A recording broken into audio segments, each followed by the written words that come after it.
어느 신학자가 교회의 존재 방식을 유람선과 전투함으로 구분하였다고 합니다. 과연 오늘날 한국 교회는 유람선 유형의 교회일까요? 아니면 전투함 유형의 교회일까요? 안녕하세요. 닥터 바이블의 박성민 목사입니다. 오늘은 요한계시록 29번째 시간으로 계시록 12장 13절로 17절의 말씀을 중심으로 전투적 교회라고 하는 제목으로 함께 은혜를 나누고자 합니다. 오늘의 본문 말씀입니다. 영이 자기가 땅으로 내쫓긴 것을 보고 남자를 낳은 여자를 박해하는지라.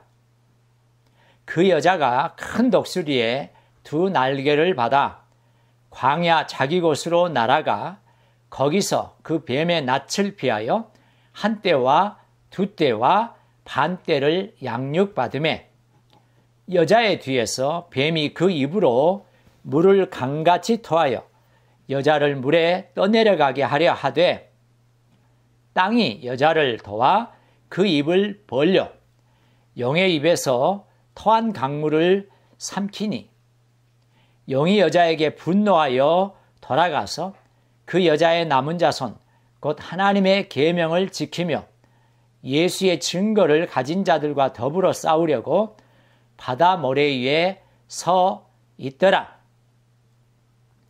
여러분, 하늘의 전쟁에서 패한 영, 곧 사탄의 세력은 분노 가운데서 서력하기 위해서 교회를 핍박하며 전쟁을 도모합니다.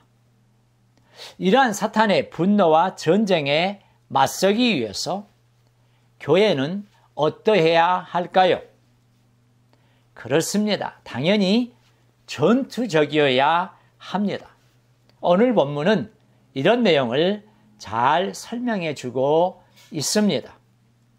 우선 13절은 그 앞 부분인 7절로 12절의 말씀의 내용을 요약하고 있습니다. 그리고 그 요약한 내용의 핵심은 바로 용이 하늘로부터 땅으로 내쫓겼다 하는 것입니다. 그러한 사실로 인해서 용은 남자를 낳은 여자를 박해하기 시작합니다. 그런데 14절에서 묘사되고 있는 이 여자의 모습은 앞부분에 6절에서의 여자의 모습과 차이가 있음을 우리는 주목해야 합니다. 즉 6절에서는 이 여자가 광야로 도망했다라고 단순하게 표현하고 있는 반면에 14절에서는 여자가 큰 독수리의 두 날개를 받아 광야로 날아갔다라고 기록하고 있는 것입니다. 그렇다면 왜 여자가 이러한 모습으로 묘사되고 있는 것일까요? 특별히 큰 독수리의 두 날개를 받아 날아갔다 하는 것은 출애굽기 19장 4절 말씀, 그리고 신명기 32장 11절로 12절의 말씀을 배경으로 하고 있습니다. 그런데 이 구절은 이스라엘 백성의 출애굽 사건을 어미 독수리가 새끼들을 날개로 업어서 비록 멀지만 안전한 여행을 한 것에 비유하고 있습니다. 바로 이러한 정황이 계시록 12장에서 여자에게 적용되고 있는 것입니다. 이는 하나님께서 이스라엘 백성들을 출애굽시키시고 광야로 인도하신 것처럼 교회 공동체를 사탄의 공격으로부터 구속하시고 인도하신다는 것을 내포하고 있는 것입니다. 이제 15절은 뱀, 곧 사탄이 여자에게 가한 공격을 소개하고 있습니다. 그런데 뱀이 여자를 공격하는 방법은 여자의 뒤에서 물을 강같이 토하여 그녀를 물에 수장시켜 떠내려가게 하는 것입니다. 이것은 출애굽 당시에 홍해 사건의 맥락에서 바라보면 이해하기 쉽습니다. 그런데 특별한 점은 이 15절 말씀이 홍해 사건의 정황을 반대로 적용하고 있다는 것입니다. 즉 공격의 주체가 하나님에서 사탄으로 바뀌었고 공격을 받는 대상도 애굽 군대에서 여자로 상징되는 교회 공동체로 바뀌었습니다. 그리고 그 결과 역시 정반대로 나타나고 있습니다. 이제 16절에서 요한은 그 결과를 매우 간략하게 표현합니다. 즉 땅이 여자를 도왔다고 서술하고 있습니다. 이것은 하나님께서 도우셨음을 간접적으로 말하는 것입니다. 그 다음 부분은 땅이 여자를 도운 결과를 기록하고 있습니다.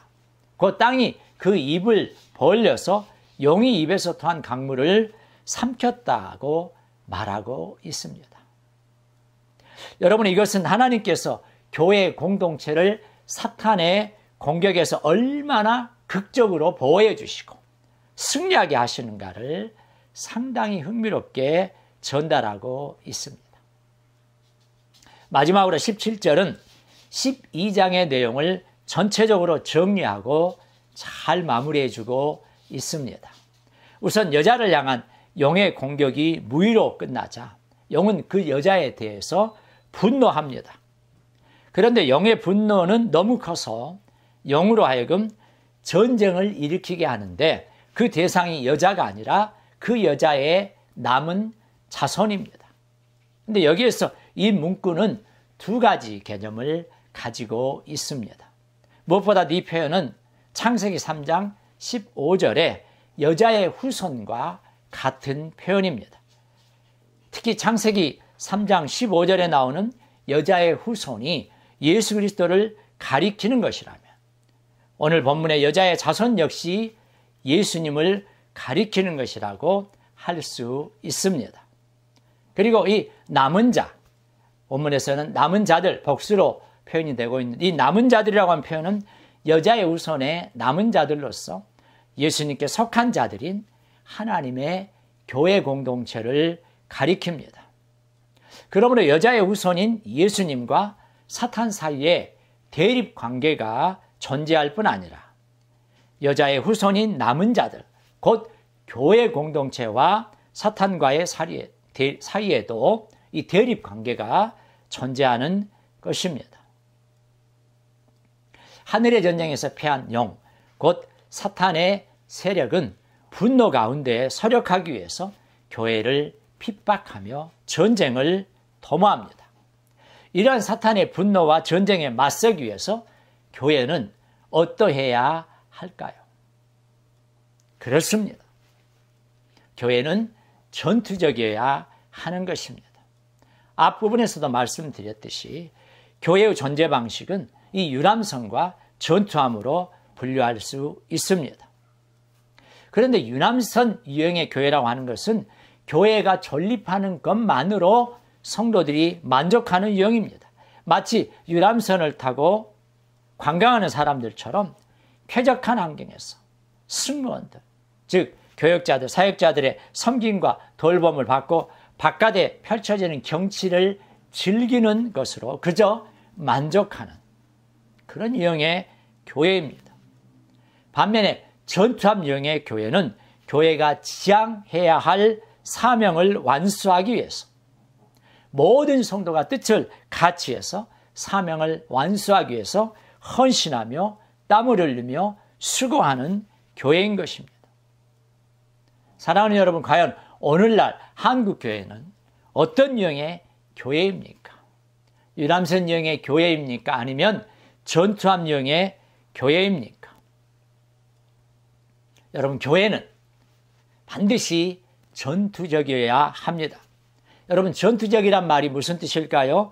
교회는 주님이 재림하실 때까지 영적인 전쟁 상태에 놓여 있다는 것이고 성도들도 전쟁을 준비하면서 살아야 한다 하는 것입니다.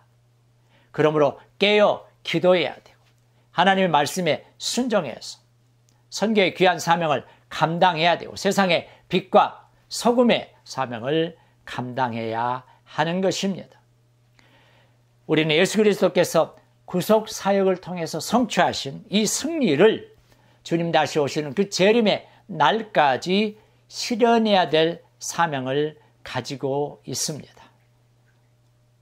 그러므로 우리 그리스도인들과 주님의 몸된 교회의 공동체는 재림의 날까지 매일의 삶 가운데서 우리에게 늘 일어나고 있고 닥치고 있는 이 영적인 전쟁에서 승리하는 그리스도의 군사로, 전투적인 교회로 우뚝 서야 할 것입니다. 그럴 수 있기를 간절히 소원합니다.